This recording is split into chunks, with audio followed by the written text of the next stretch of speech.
வணக்கம். சற்று முன் கிடைக்கப்பெற்ற மிக முக்கியமான செய்தி ஒன்று வெளியாகியுள்ளது.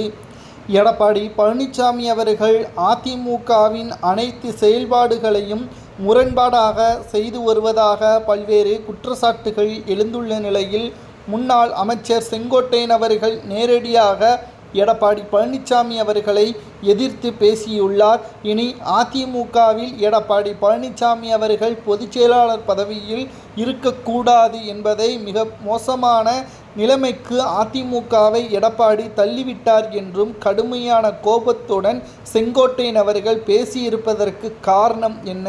அதாவது கடந்த 2 நாட்களாகவே அனைத்திந்திய அண்ணா திராவிட முன்னேற்றக் கழகத்தில் உட்கட்சி மோதல் அதிகரித்துள்ளது. இதற்கு மிக முக்கியமான காரணம், ஜனவரி 31 அதாவது சுற்றுப்பயணத்தை மேற்கொள்வதாக திட்டமிட்டிருந்த நிலையில் தற்பொழுது பிப்ரவரி 9ஆம் தேதி மாற்றியமைத்திருப்பதை நாம் ஏற்கனவே அறிவோம். ஆனால் இந்த சுற்றுப்பயணத்தால் எடப்பாடி பழனிசாமி அவர்களை மக்கள் புறக்கணிப்பார்கள். காரணம், அதிமுகவின் பெரும்பான்மையான தொண்டர்கள் பிரிந்து கிடக்கிறார்கள். ஓபிஎஸ் மற்றும் சசிகலா, டிடிவி தினகரன், வைத்திலிங்கம், மனோஜ் பாண்டியன் என்று ஒட்டுமொத்தமாக பிரிந்து கிடக்கக்கூடிய நிலையில் இது ஓட்டு சதவீதத்தை கணிசமான முறையில் குறைக்கும்.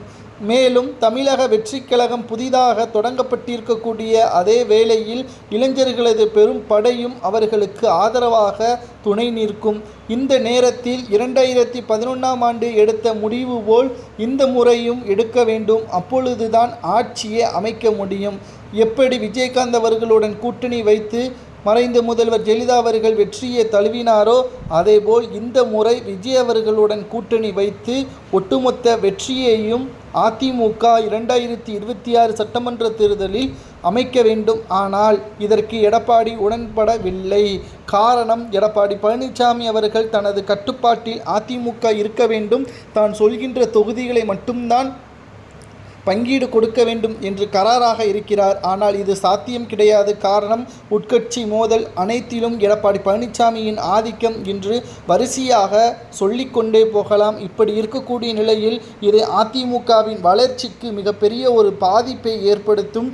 இது மிகப்பெரிய ஒரு தோல்வியை தான் நமக்கு கொடுக்கும் என்பதை எடப்பாடி பழனிசாமி அவர்களிடம் பல முறை எடுத்து கூறிய செங்கோட்டையன் அவர்கள் அதை கேட்பதாக தெரியவில்லை.